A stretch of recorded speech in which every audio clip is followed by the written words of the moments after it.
I think you can change it. Yeah, I'm not a fan. They set up the new studio and everything, so I wasn't here last week. So they got a new little studio set up and everything in here, man. It's a little different than I'll rock with it. I'll rock with it. Okay.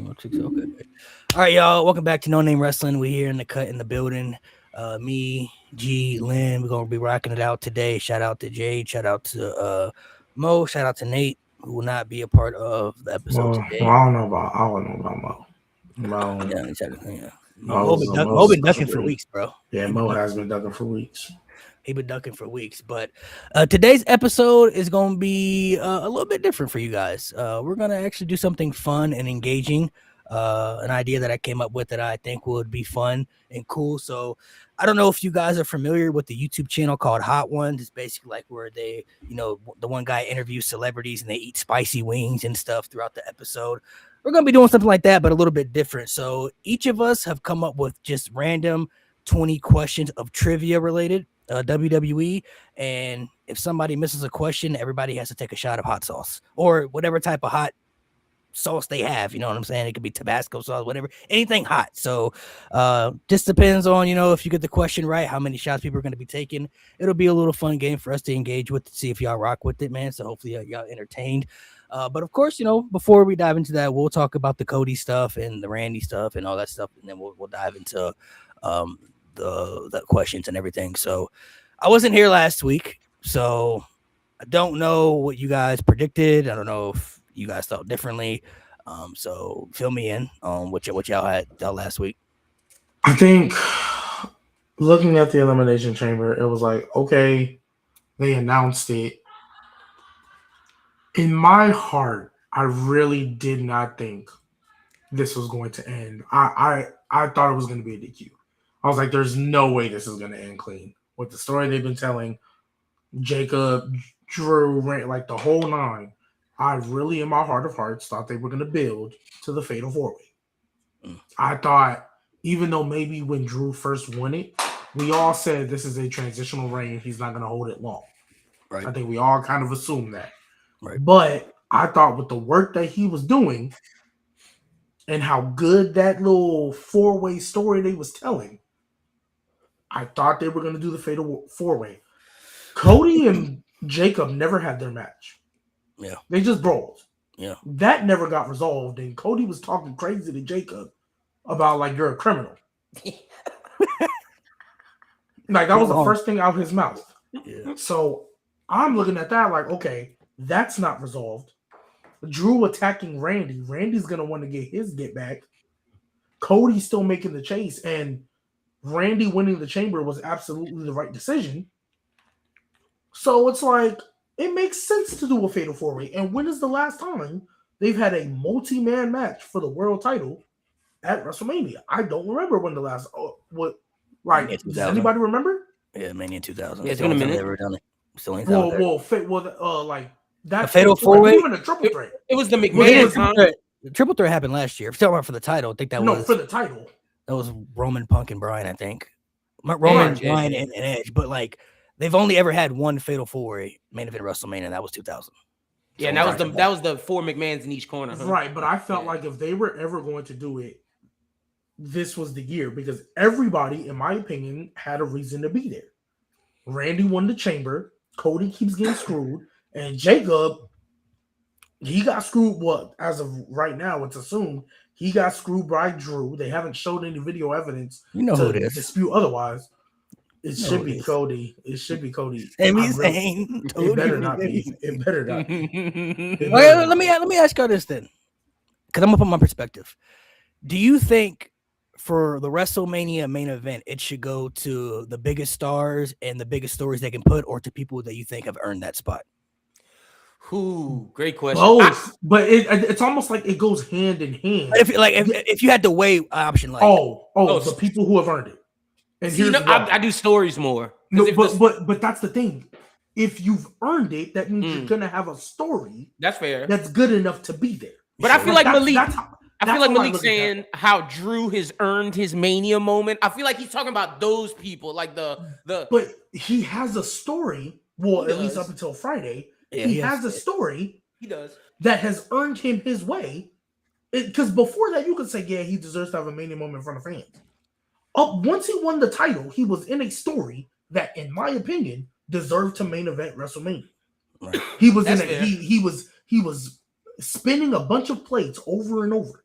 Right? If we look at Sammy and Kevin versus the Usos, they aren't guys that before that you would have said should main event WrestleMania, but they earned it because they had a story that was so big and so crucial it deserved to main event. If you just look on paper, I'm not putting Sami Zayn in the main event over a lot of people. I'm not putting Kevin Owens in the main event over a lot of people just based on the way they're presented at that time. But the story that they told going in was so big and so over. Yes, they had earned their way into Mania. Another example, a lot of people remember when they wanted Rhea and Charlotte to main event WrestleMania? They didn't have a Even story. though Star Power and Charlotte's technically already been in the main event, even though it's very forgettable that she was there, Charlotte has already been in the main event. Rhea was a big star. They did not have a story, in my opinion, that deserved to be there. Even though they might be the biggest stars, and that could have been a main event because the match was great. Going in though, and as we can see, they clearly still don't know how to do it, given that Rhea and Jade had a dick measuring contest. Oof. They don't have a story that deserves to be in the main event of WrestleMania. Okay, I agree with G. I misunderstood it. I thought Malik meant like if they have more story or No, I'm saying so this is why I felt the Fatal 4-Way wasn't going to main event. And I just never really knew if Drew was going to walk into WrestleMania as the champion. Number one, Drew is a big star, but he's not as big of a star as other people within the company, which is not a bad thing. But when he's not WrestleMania going first comes, take in the morning, he's not that guy. When WrestleMania comes around, I believe they have to put the biggest stars in the main event with the biggest stories possible because it's the main event of the biggest show of the year. If it was like SummerSlam or something, I'm cool with it. But like, if you're gonna sell me on a main event of WrestleMania, I want to see the biggest stars you could possibly put in there with stories that are fitting. And on paper, Cody versus Randy one-on-one, which is a bigger story and a bigger match. And that's why I felt when they announced that championship match on SmackDown, that's when it clicked for me, because before that, I didn't really know what they were going to do with that. Because like G was saying, they were telling us with Jacob and they were adding other people. So I'm like, I don't think they're going to do this multi-man match in the main event. It just doesn't feel like a WrestleMania main event worthy match that I'm looking at as box office. But I wasn't sure what direction they were possibly going to go in. I believe Drew did deserve better. I'm still in belief that he should have won at WrestlePalooza. I think when Cody and him pitched it too. I think that's the match that he should have won. That way he would have had a longer reign. I think they gave him the reign because he did earn it, but it was never meant to be long-term, which is unfortunate for him. And I understand people's frustrations when it comes to that. But for a WrestleMania main event, I think they got the main event correct this year with Roman and Punk and Cody versus Randy based off circumstances, because if Seth never had the injury, I think it would have been Roman and Seth and Punk and Cody. That's the original plan that I think they wanted to go with. But with Seth getting injured, they had to pivot to something else and figure out a plan B. I get that the story they were telling does make it confusing to certain people because they added layers of different people and maybe they didn't have to do it that particular way. But for WrestleMania, I would much rather be sold on Cody versus Randy opposed to a Fatal 4-Way. That's just me. So even though I don't disagree, because I think before Drew won this title, I figured if it wasn't going to be Punk, right? Because you had too many we did not know when Seth was coming back. We didn't know Bronson Reed and Braun Breaker. That aspect, the vision really messed up. I think, in my opinion, a lot of WrestleMania play 100% because the top 3 people in that group got hurt, right? But we moved.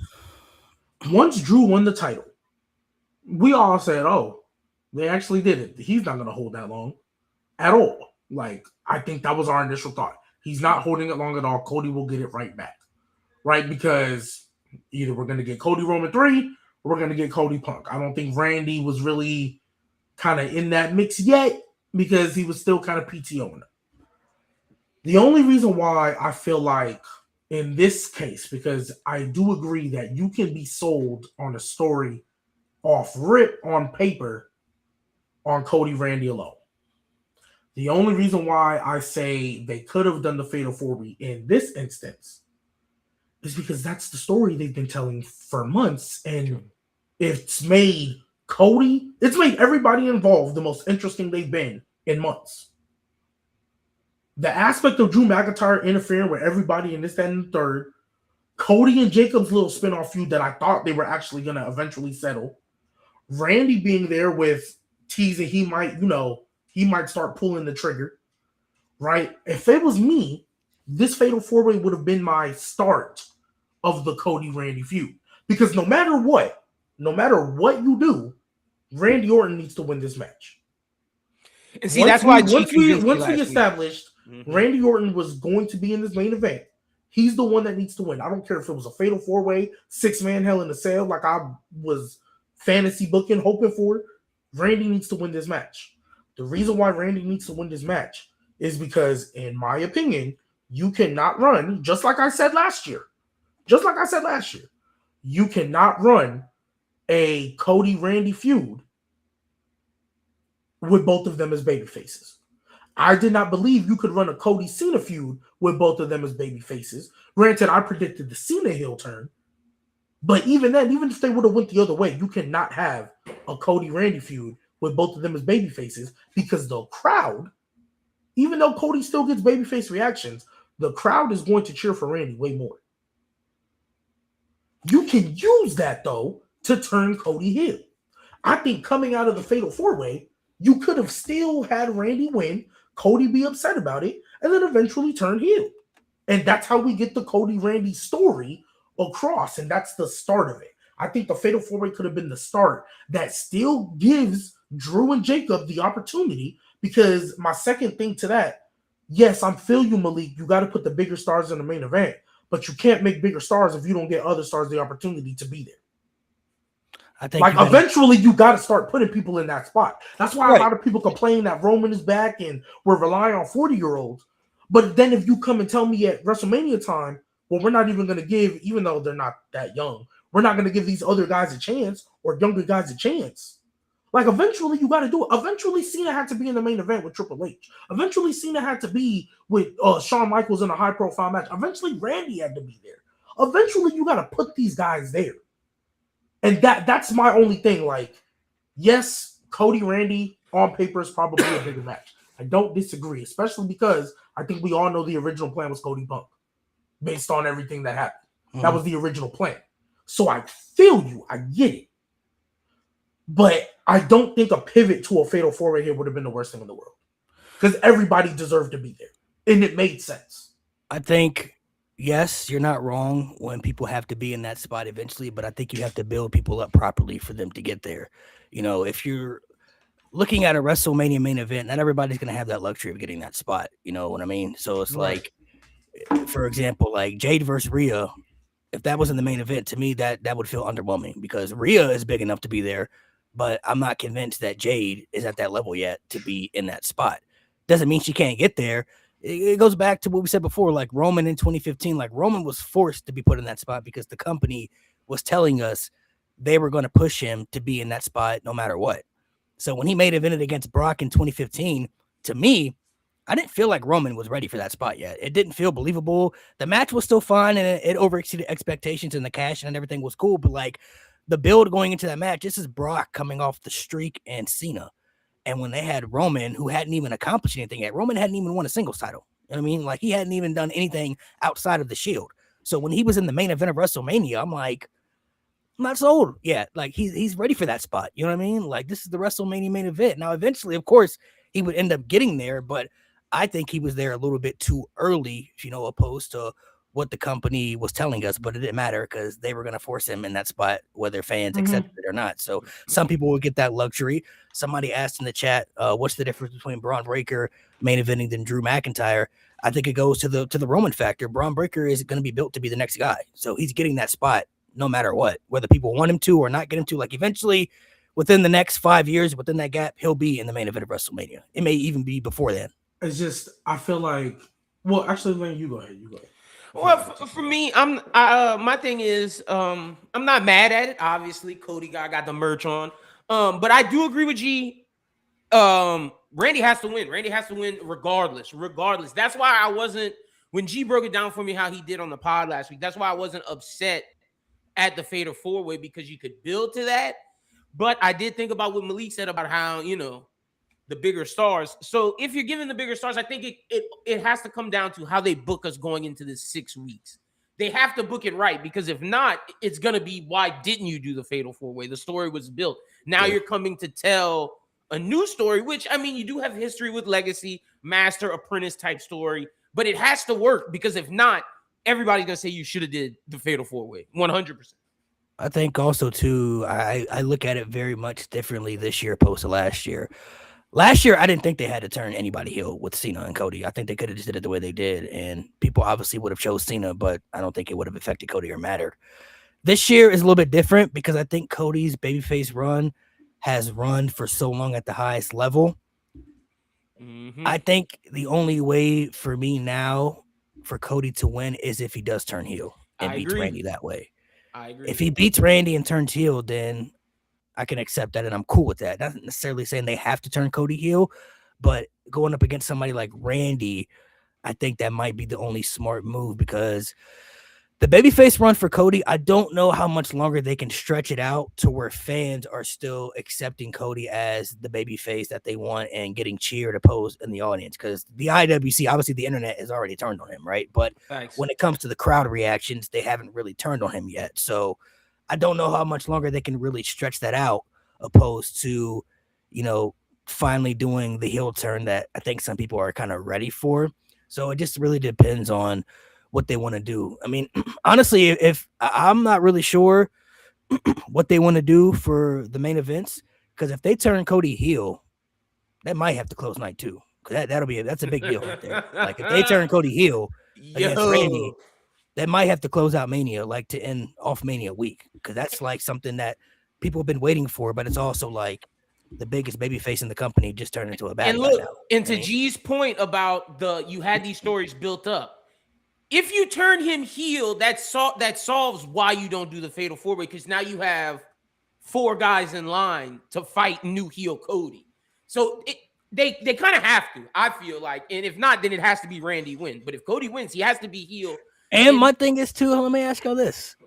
This is something I mean, it may not be a big deal to certain people, but I think this is something that has to be considered and thought about. Y'all think they're going to give Cody another WrestleMania main event loss? What do you mean another one? He's only won one main event of WrestleMania since he's been in it. You know what though? Okay, I hear you, but that's also context, because he was in a chase. He was in a chase. In that first night main event, like that's a little mean. I mean, it was in a chase, but I mean, he lost at 39. Yeah, for the chase. And the 40 night one, it was okay because we knew he was winning night 2. He lost at 40 night 1, but you knew he was winning night 2, and then he lost last year. Yeah, but it's fine. Like, and the reason I say that, like, Cena lost a lot more than people know, like, or realize at WrestleMania. Like, yeah, he had his Mania wins that defined him, but like he also lost to the main event though. He lost to the main event to Miz. They did. And then he lost to The Rock the next year. He got a winning record in the main event, though. He doesn't have a losing record. What is it? He beat Triple H, he beat Shawn Michaels, and he beat Cody. 3-2. And he beat The Rock, so I guess he's what, 4-2? And he beat Rock. Oh yeah, so he's 4. Or he's 4-3. Is he 4-2 or 4-3? Because he lost the triple threat. That wasn't the main event. What was the main event? That was Edge and Undertaker. Oh, yeah, you're right. So he's 4-2. So like, how many? I'm just pointing that out. How many guys? When we're talking about the guy, we're talking about the face, right? How many top guys have a losing record in the main event? And you can't say like Roman Undertaker. Reigns? Oh no, he doesn't. No, he doesn't. Roman Reigns he might have the most. No, he doesn't. No, he doesn't. No, I'm tripping. Hulk Hogan got a winning record. Cena. And just to like context around things, I mean, maybe The Rock has a losing record. Shawn Michaels does too. So you can those guys. I guess you can point out. If they turn him heel, they've talked about bringing Ricky and Ethan to the main roster post Mania. I mean, if this was me booking it, since we're not getting the Fatal 4-Way, and now I have to pivot from here. If I was booking it, Randy would win, but Cody wouldn't turn heel yet. He wouldn't turn heel yet, because even though you don't want to stretch this, like have consecutive matches to SummerSlam, I think you can stretch this to SummerSlam with a couple filler matches in between. Because, like, for example, Backlash is in Tampa. that can easily be a Randy versus Trick, just for the sake of getting Trick some exposure. But you're still telling the underlying of Cody really upset about the fact that he lost, probably due to Randy being the one willing to pull the trigger. Yeah. And even though we don't want to tell a Cody hesitating again, it's more like a... They got an interesting decision to make, though, because Randy's never won the main event of WrestleMania either. He's 0-2. Oh, honestly, that just confirms he's winning. Unless Cody turns heel mid-match, Randy's winning this match. But you can tell a Cody Rhodes heel turn later, though. You can tell that story later. It's coming. I think it just depends on how they build it. I feel like if they were to turn Cody heel, I think they would have to have tension of Randy cutting promos, telling Cody, like, you know, I'll do whatever it takes. Like, you're not willing to go to the places that I'm willing to go to make sure that, you know, you win at the end of the day. Like, we've seen Cody have grit, but Randy's been known to be one of the most devious individuals WWE's ever seen. So with Cody knowing that, him being the student of Randy at one point, the story they could tell is Cody knows the only way he could beat Randy in the main event, because he kind of had to do it in Saudi Arabia too, where like the turnbuckle was exposed. Like, he took advantage of the opportunity to get the victory. So, and that's the first time Cody's ever beat Randy in a one-on-one match. So they could play that into the story where it's like Cody knows if he's going to win at Mania and he just got the title back, I gotta go a little bit further than I'm willing to go. Mm-hmm.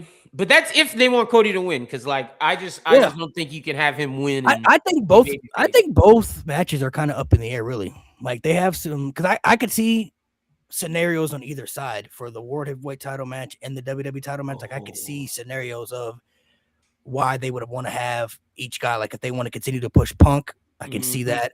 But I could also see if they wanted to level up the world title more, Roman is the guy to do that. So I could see him just taking the title, doing that. But for Cody and Randy, I mean, Randy's 15th, you know, I think that would be great nostalgia for a lot of people that, you know, many fans would want to see and really enjoy. And he's earned it too. You know, Randy's a legend, so he can get another nod. But Cody just winning it back, you know, so it's interesting. They got some interesting decisions. I think either way, obviously they're going to upset, you know, a side of the fan base, because, true, you know, you're going to have to figure out what side, you know, you feel is the best for the overall story. Because I think we also have to realize there's a difference between criticism and there's a difference between complaining. Two different things. Like, as fans, it's fair for us to criticize things because you're not going to like everything that you watch as a fan, no matter if it's wrestling, if it's movies, if it's music that you listen to, if it's sports that you watch. Like, nobody likes everything. That's just literally impossible. Everybody saw movies that they didn't like that other people liked. Everybody has listened to music that they didn't like that other people like. Everybody's watched matches or seen stories or didn't relate to certain superstars that other people relate to. And that's totally fun.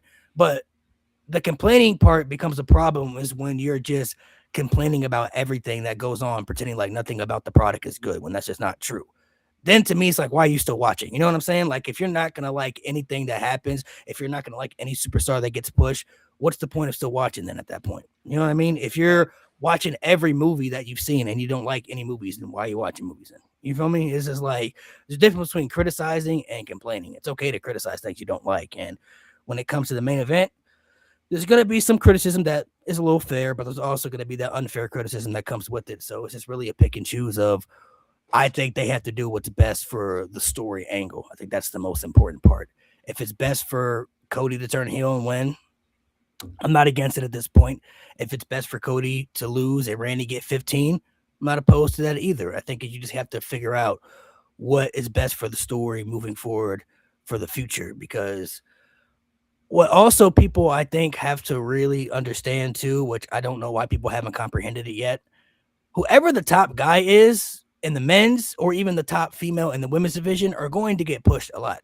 Majority of people who've been labeled the top at the face, majority of their storylines are always revolved around world titles, either chasing it or defending it. It's been like that for decades. It's never changed. It was like that in the 80s, 90s. It was like that in the 2000s, 2010s. You know, now it's just like, you see the internet a lot, so you see the complaints about it more and more, but that's never been a change. I saw somebody tweet out today or the other day that Cody is the most overpushed babyface the company's ever had. I'm like, y'all can't be for real. Y'all weren't there for Super Cena. They literally gave Cena Super in front of his name for a reason. The guy, John Cena, became Super Cena because the fans said he was winning too much. He was winning the Imagine if title. social media was as big back then, and they would have been putting Cena over the Hulk Hogan theme song like they do with Cody. Bro, Easily. easily. John Cena, the guy who has 17 world titles, who's top 5 in wins in company's history, top 2 in pay-per-view wins in company's history. The guy who won the title consistently. He lived in the world title scene constantly from like 2005 to like 2014 in that time frame. 2012 is literally the only year he didn't touch a world title. Other than that, he was winning the world title sometimes even multiple times in a year. I think like 2009 he won it like 3 times. 2000 and in his 2012 the year he was having the worst year of his career. Yep. And don't talk about Hulk Hogan. Oh my goodness. And then you look at the Hogan era, bro. Hulk Hogan was holding titles for half a decade. Like that was literally unheard of, bro. Like The Rock was the first superstar to win the world title 7 times before people eclipsed that record. People don't remember that. Like in a span of 4 years, The Rock won the championship 7 times. That hadn't been done at that time frame. So people have been getting this type of treatment. Like, and even if you want to go to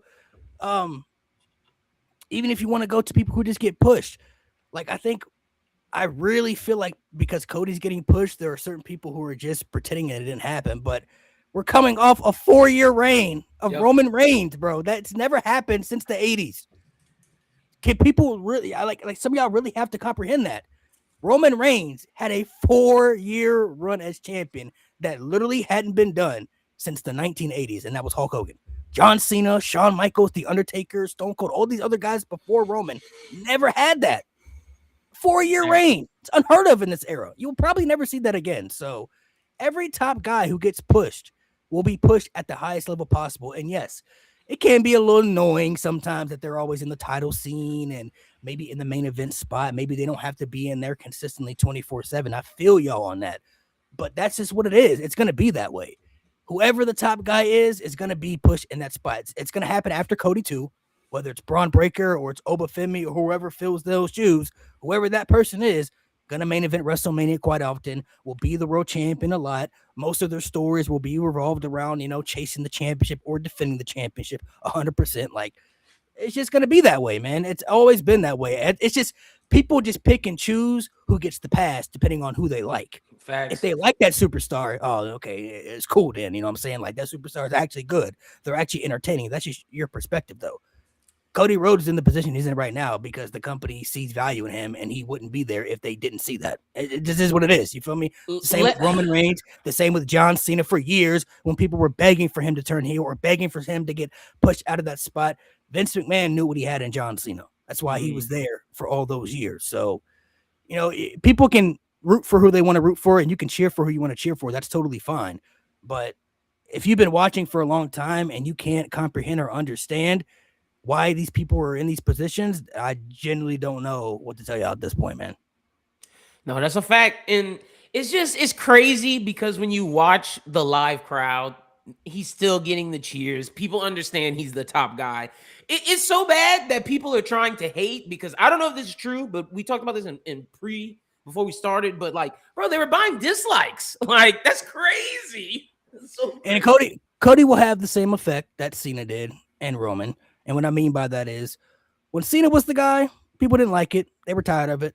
Once Cena got older, though, and he stepped away from WWE full time and he was getting out of his prime, all of a sudden the John Cena love comes out of nowhere. His retirement tour last year was so crazy for me to watch because I lived through the Cena peak. I watched it in real time. I remember the Let's Go Cena sucks chance, him getting booed in hostile environments, and to see all of a sudden all these people wearing his shirts in all these stadiums and arenas and cheering for John Cena, calling him the GOAT. It was not like that 10, 15 years ago at all. People were begging for him to leave the company. Roman Reigns, for years, getting booed, rejected when he was the champion. Sure, the crowds may have popped in person, but there were people begging for him to lose the championship. Then he dropped that title. Now it's, the OTC, the GOAT. We miss Roman Reigns. He needed to be the champion again.